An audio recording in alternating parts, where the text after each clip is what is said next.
Hello everyone, welcome to our channel. So now today my topic is curvature, Hindi में इसे बोलते हैं वक्रता। अब इस कर्वेचर में भी हम यहाँ पे पढ़ेंगे रेडियस ऑफ कर्वेचर के बारे में। अब कर्वेचर क्या होता है, ये सिंपल इसका मीनिंग होता है किसी भी कर्व के अंदर कितना बेंड है, उस बेंड को हम जो चेक करते हैं उसको हम बोलते हैं कर्वेचर, ठीक है ना। तो this bend is known as curvature और इसका जो मेजरमेंट होता है उसे बोलते हैं रेडियस ऑफ कर्वेचर। बस सिंपल लैंग्वेज में आप ये समझ लीजिए कि ये होता है हमारा ये जो टॉपिक है, हम इस टॉपिक का मीनिंग ये है, ठीक। तो जो बेसिक क्वेश्चन आते हैं आपके वो रेडियस ऑफ कर्वेचर के लिए आते हैं, डायरेक्ट फॉर्मूला बेस्ड क्वेश्चन आते हैं कि कोई भी कर्व आपको गिवन होता है, बोला जाता है कि find the radius of curvature of this curve, ठीक है ना। अब रेडियस ऑफ कर्वेचर फाइंड करने के लिए हमें उनको फॉर्मूलाज पता होने चाहिए तो ही हम फाइंड कर सकते हैं। तो मैं यहाँ पर फॉर्मूलाज मेंशन कर रही हूँ और कुछ क्वेश्चंस मैं आपको साथ में सॉल्व करके बताऊँगी, प्लस प्रीवियस ईयर के क्वेश्चंस भी किस टाइप के आए हुए हैं। तो वन बाय वन देखते हैं। तो यहाँ नंबर 1 है Cartesian formula for radius of curvature, ठीक है ना। कि अगर कोई कर्व हमारा कार्टेशियन फॉर्म में गिवन है, जैसे y equal to function of x, तो फिर इस टाइप के कर्व के लिए रेडियस ऑफ कर्वेचर क्या होगा। सो नंबर 1 जो रेडियस ऑफ कर्वेचर का जो सिंबल होगा वो होगा रो, ठीक है ना। रो का मीनिंग होगा it is the radius of curvature of a given curve. So if curve is in this form y equal to function of x, then rho equal to 1 plus y dash square की whole power 3/2 upon y double dash. अब y double dash हम सबको पता है कि dy/dx and d2y/dx square होता है, ठीक। अब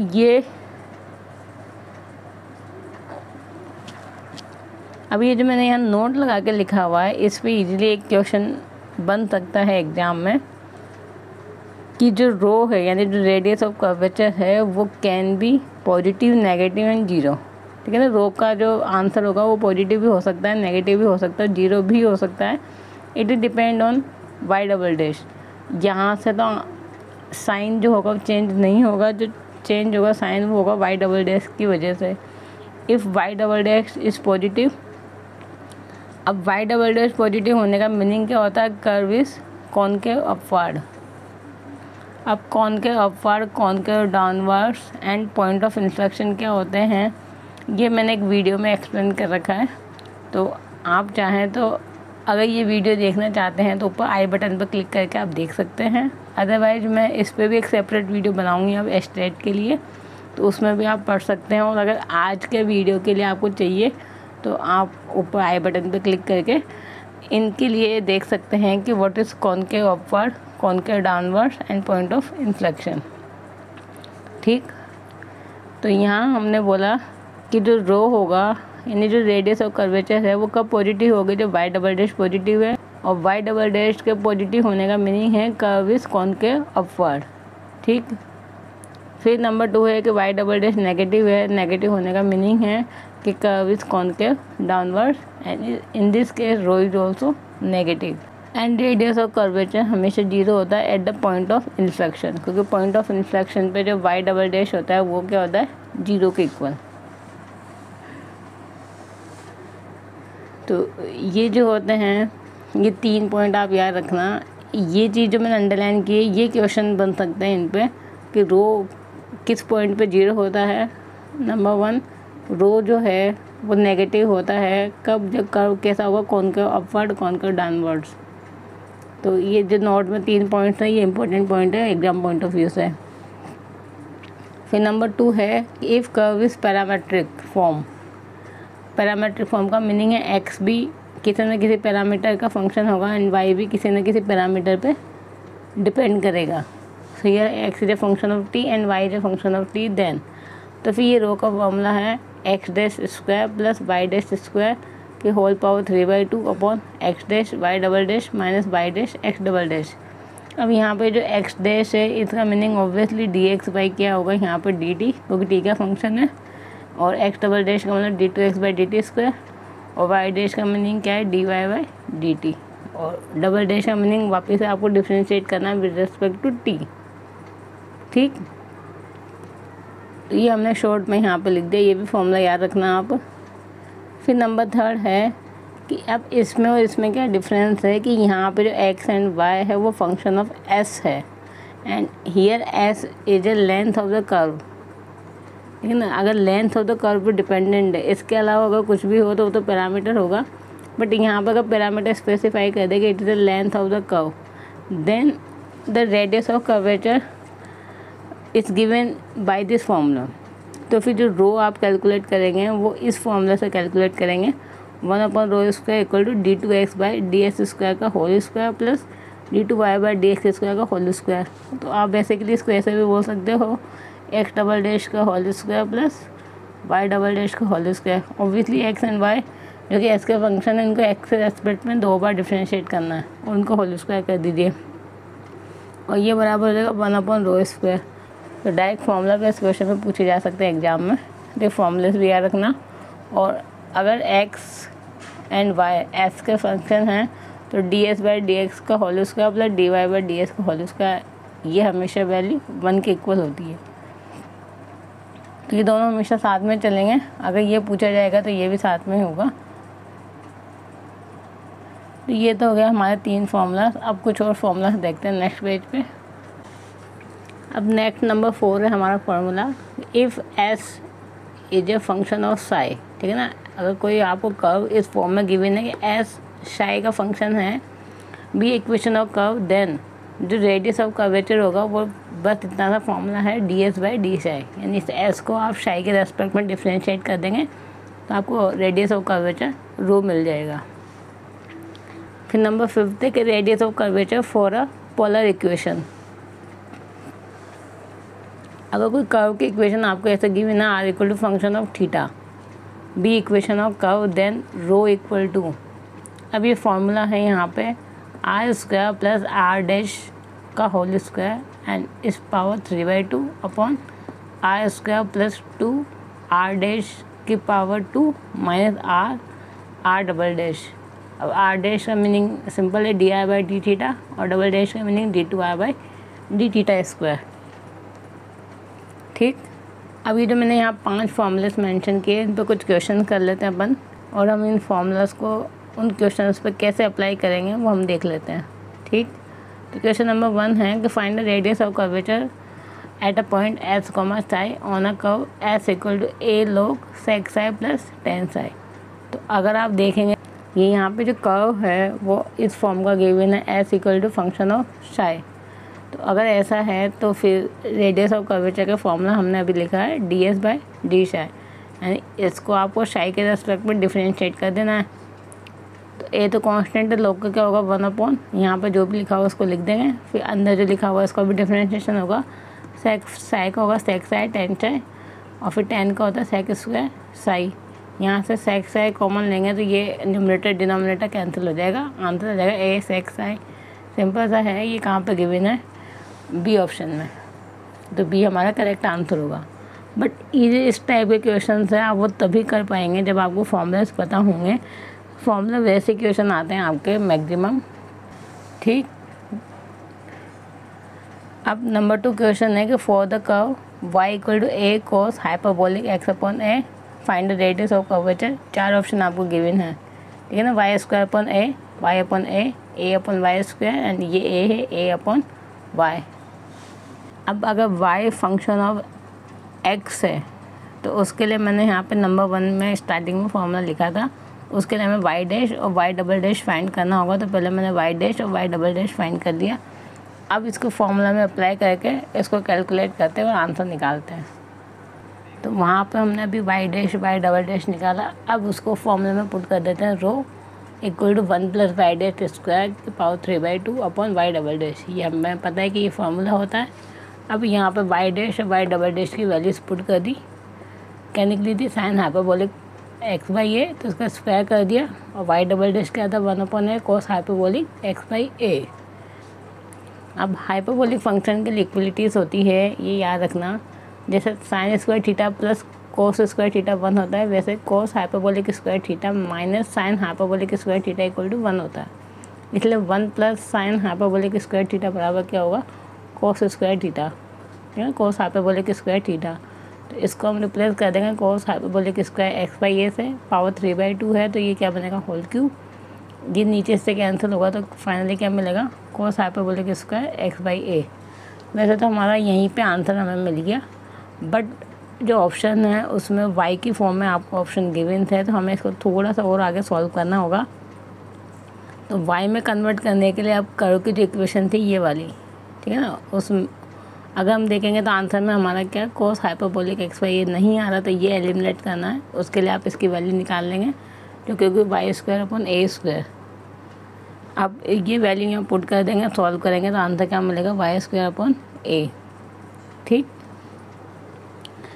अब नेक्स्ट क्वेश्चन है कि find the radius of curvature of the curve R equal to A 1 minus cos theta. तो यहाँ पे अगर ये पोलर फॉर्म में कर्व है तो हमें यहाँ पे आर डैश और आर डबल डैश फाइंड करने होंगे, जो कि ए साइन थीटा ए कोस थीटा होगा। अब पोलर फॉर्म में फार्मूला ये होता है, तो ये जो सारे क्वेश्चन है वो सब फार्मूला बेस है। अगर आपको फार्मूलेस याद होंगे तो फिर आंसर निकालने में ज़्यादा टाइम नहीं लगेगा, बट कंडीशन ये है कि यहाँ पे फॉर्मूलेस पता होने चाहिए तो ही हम क्वेश्चन सॉल्व कर पाएंगे, अदरवाइज नहीं। यहाँ पे अगर हमें रेडियस और कर्वेचर का पोलर फॉर्म वाला जो फॉर्मूला है वो पता है तो उसमें आप वैल्यूज़ पुट कर देंगे।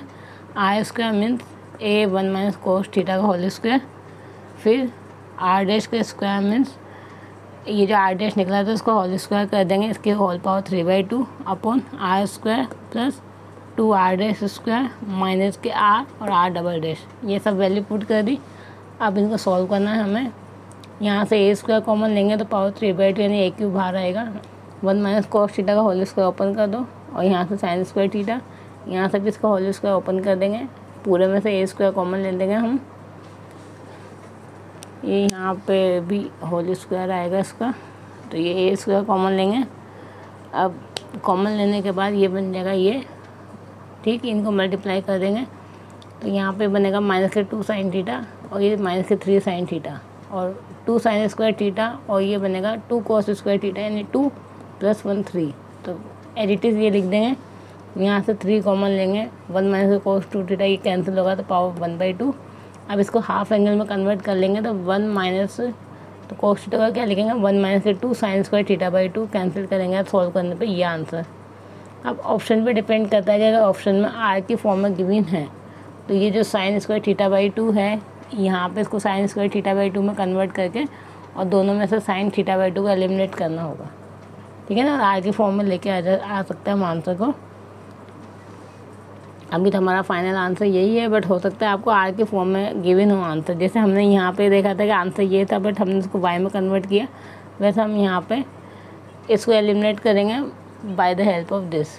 तो कर सकते हैं आप चाहो तो आगे सॉल्व करके इसको आर में कन्वर्ट कर लेना। कैसे करोगे आंसर में, यहाँ पे साइन थीटा/2 आ रहा है तो यहाँ पे भी इसको हाफ एंगल में कन्वर्ट करके साइन थीटा/2 लेके आना, फिर उसकी वैल्यू फाइंड करना आर के फॉर्म में, वहीं यहाँ पुट कर देना, आंसर मिल जाएगा आर के फॉर्म में। क्लियर। अब कुछ और फॉर्मूलाज देखते हैं और जो एग्जाम में क्वेश्चन आए हैं वो। अब ये हमारा नेक्स्ट फॉर्मूला है radius of curvature when equation of curve is given in P and Sai, ठीक है ना। इससे भी जस्ट पहले हमने क्या पढ़ा था कि यदि हमारा कर्व जो होगा वो एस और साई में होगा तो फिर रेडियस ऑफ कर्वेचर का क्या फॉर्मूला था ds/d साई, ठीक। अब इसी तरीके से अगर एस की जगह पे आपको पी गिवन है तो रेडियस ऑफ कर्वेचर ये बन जाएगा p + d/p/d साई स्क्वायर। इस p का यहाँ पर 2 बार डिफ्रेंशिएट करेंगे विद रिस्पेक्ट टू साई, उसमें p ऐड कर देंगे तो आपको रो मीन्स रेडियस ऑफ कर्वेचर मिल जाएगा। अब इस फॉर्मूले पे बेस आपको 2021 जनवरी में जो पेपर हुआ था उस पर बेस क्वेश्चन आया था सिंपल कि the radius of curvature of the curve p = r sin Sai cos Sai is ABCD 4 option, ठीक। तो अब यहाँ पे ये क्वेश्चन है, इसका फॉर्मूला हमारे सामने लिखा हुआ है तो हम इसमें अप्लाई कर देंगे, यानी p को हम डिफ्रेंशिएट करेंगे 2 times with respect to psi. तो मैंने यहाँ पर dp/d साई निकाला इस तरीके से। अभी फाइंड करने के लिए मैंने यहाँ पे क्या किया 2 से मल्टीप्लाई डिवाइड कर दिया तो ये तो बन जाएगा साइन 2 साई का फॉर्मूला और r/2 को बाहर लिख दिया और इसका डिफ्रेंशिएशन होगा 2 cos 2 साई, फिर वापस से करेंगे तो -2 साइन 2 साई। अब आंसर जो है वो पी की फॉर्म में है, इसलिए हमने ये जो d/d² है उसको आगे यहाँ पर पी में कन्वर्ट कर रखा है। कैसे कन्वर्ट किया, यहाँ पर sin2 का फॉर्मूला लिख दिया, इस r को अंदर लिख दिया और 2 को बाहर लिखा और ये कन्वर्ट हो जाएगा p में। तो दैट में इसके वैल्यू हमें मिल जाएगी -4p। अब इसमें जब p ऐड करेंगे तो आंसर क्या होगा, -3p, और ये कहाँ पर है, 3 ऑप्शन में।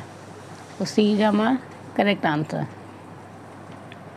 ठीक, अब एक रिजल्ट मेंशन कर रखा है मैंने यहाँ पे, इसको एज रिजल्ट ही याद रखना क्योंकि ये काफ़ी बड़ा डेरिवेशन है अगर हम इसको प्रूफ करेंगे तो आप एज रिजल्ट इसको याद रखना। इस पर जो अंडरलाइन मैंने कर रखा है उस पर क्वेश्चन भी आया हुआ है 2017 में।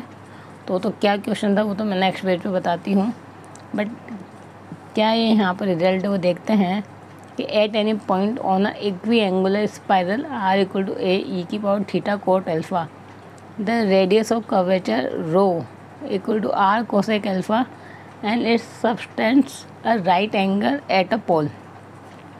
कि जब इस इक्वी एंगुलर स्पाइरल, ये जो इक्वी एंगुलर स्पाइरल है, इसके लिए रेडियस और कर्वेचर फाइंड करेंगे तो वो तो मिलेगी आपको रो = r cosec alpha, या फिर आप बोल सकते हो रो = r sin alpha। ठीक है ना, दोनों इसी का आंसर होगा। तो ये तो हम फाइंड भी कर सकते हैं, आप चाहें तो फॉर्मूला हमारे पास है r = f∠θ, यानी पोलर फॉर्म में यदि कर्व है तो रेडियस और कर्वेचर का क्या फॉर्मूला था वो भी मैं बता चुकी हूँ। उसके अकॉर्डिंग अगर आप इसको सॉल्व करके पुट करेंगे, कैलकुलेट करेंगे तो यही आंसर मिलेगा रो = r cosec alpha। अब इट का मीनिंग है कि ये जो स्पाइरल है it subtends a right angle at a pole, इसका जो भी पोल होगा उस पर ये राइट एंगल सबटेंड करता है। तो ये भी यहाँ पे इसी थ्योरम क्वेश्चन का पार्ट है। अब जब इसको सॉल्व करेंगे तो हमें लास्ट में θ = 90 डिग्री मिल जाएगा यहाँ पे एंगल। ठीक है ना, तो वो हमें सॉल्व नहीं करना, आप एडिटिव याद रखना। और इस पे बेस वैसे क्वेश्चन आ चुका है 2017 में, तो अब रिपीट होने के चांसेस काफ़ी कम हैं। आपके यहाँ पे कभी कोई क्वेश्चन रिपीट नहीं हुआ है, 1% चांस है कि क्वेश्चन रिपीट होगा और 99% चांस है कि क्वेश्चन हमेशा न्यू पूछे जाएंगे। तो अगर ये क्वेश्चन आ चुका है तो अब इसके दोबारा आने के चांसेस तो बिल्कुल भी नेग्लिजिबल है। बस अगर पूछा जा सकता है यहाँ से तो आपको इस कर्व के लिए रो की वैल्यू पूछी जा सकती है कि इक्वी एंगुलर स्पाइरल के लिए रेडियस और कर्वेचर क्या होगा, तो याद रखना r cosec alpha या फिर r sin alpha। ठीक, अब क्या क्वेश्चन था 2017 में वो मैं नेक्स्ट पेज पे बता देती हूँ आपको। अब ये नेक्स्ट क्वेश्चन मैंने यहाँ पर मेंशन कर रखा है, ये 2017 में आया हुआ है। जैसे कि मैंने वहाँ रिजल्ट लिखा तो उस पर बेसिक क्वेश्चन है, वो सेम लैंग्वेज लिखी हुई है। The radius of curvature at any point on equiangular spiral r = a e⁻θ cot alpha subtends an angle at pole is. ठीक, तो डायरेक्ट रिजल्ट में इस क्वेश्चन है। अब उसके बाद दो और फॉर्मूलास हैं यहाँ पे छोटे छोटे, इन पे बेस भी क्वेश्चन आया हुआ है। इसमें जो लैंग्वेज वो लिखी हुई लेंथ ऑफ द कोड ऑफ कर्वेचर। अभी हम क्या फाइंड कर रहे थे इतनी देर से, रेडियस ऑफ कर्वेचर। अब ये जो दो फॉर्मूलास हैं ये है लेंथ ऑफ कर्वेचर, तो क्वेश्चन में ये भी लिखा आता है लेंथ ऑफ कर्वेचर, कोड नहीं लिखा होता तो भी अंडरस्टूड है कि हमसे यही फॉर्मूलास पूछे गए। और अगर लेंथ ऑफ कोड ऑफ कर्वेचर पूछे तो भी एक ही बात है, तभी आपको यही फॉर्मूलास काम में लेना है। ठीक, तो नंबर 1 है कि लेंथ ऑफ कोड of curvature through at origin, origin लिखे हैं, पोल लिखे, एक ही बात है। Then this length of curvature = 2 rho sin phi। Rho means वही रेडियस ऑफ कर्वेचर होगा, तो पहले आपको रेडियस ऑफ कर्वेचर फाइंड करना होगा एंड फिर उसके बाद फॉर्मूले में पुट करना होगा 2 रो sin phi। अब अगर कभी एंगल गिवन है तो ठीक है, नहीं गिवन है तो आपको ये अप्लाई करना है 2 रो p/r, ठीक है ना, और p बराबर क्या होगा r sin phi। तो या तो ये फॉर्मूला होगा या ये फॉर्मूला अप्लाई करना होगा। फिर नेक्स्ट लेंथ ऑफ द कोड of curvature perpendicular to radius vector, या फिर length of curvature perpendicular to radius vector it is equal to 2 rho cos phi, या फिर 2 रो अपॉन r, यहाँ पे भी 2 rho upon r multiply by the p से, यहाँ पे 2 रो अपॉन r और मल्टीप्लाई होगा r² - p² से। तो ये आपके पास लेंथ ऑफ द कर्वेचर आ जाएगा जो कि परपेंडिकुलर होगा रेडियस वेक्टर के। ये दो फॉर्मूलास है। अब इस पे बेस 2016 में क्वेश्चन था स्टेट में, इधर length of the curvature through तो यहाँ क्या पूछा गया, लेंथ ऑफ कर्वेचर पूछा गया। तो लेंथ ऑफ कर्वेचर का मीनिंग है आपके पास ये दो फॉर्मूलाज हैं, इन दोनों में से कौन सा अप्लाई करना है वो आगे लैंग्वेज में लिखा होगा। थ्रू द पोल, तो थ्रू द पोल के लिए यानी ये वाला formula 2 rho sin phi of the equiangular spiral. अब कौन सा कर्व है equiangular spiral, r equal to AE⁻m theta is ABCD 4 option. तो कैसे सॉल्व करना है वो तो मैं नेक्स्ट पेज पे बताती हूँ, but length of the curvature के लिए आपको इन दोनों में से कोई एक अप्लाई करना होगा, वो डिपेंड करता है लैंग्वेज में क्या लिखा हुआ है। ठीक, अब क्वेश्चन को सॉल्व करने के लिए हम क्या करेंगे, यहाँ पे कर्व की इक्वेशन ये गिवन है, तो इसका di/d थीटा और d2i/d थीटा स्क्वायर फाइंड करेंगे, जो कि आपको मिलेगा am e⁻m और am² e⁻m। ठीक, अब ये रो का फॉर्मूला होता है हमें पता है, जब पोलर फॉर्म में कर्व गिवन है तो r² प्लस r' की 3/2 अपन r² प्लस 2r' माइनस के r'। अब r' ये सारी वैल्यूज आप पुट कर देंगे। यहाँ से कॉमन क्या आ रहा है, a² e⁻m कॉमन आएगा, बट उसकी पावर 3/2 यानी ये पावर बन जाएगी 3 और 1 प्लस m² की पावर 3/2 अंदर बचेगा। इस पूरे में से भी a² e⁻2m कॉमन आएगा, अंदर ये बचेगा, ये 1 प्लस m², ये भी 1 प्लस m² की पावर 3/2। सॉल्व करने पे ये आपको फॉर्म मिल जाएगी।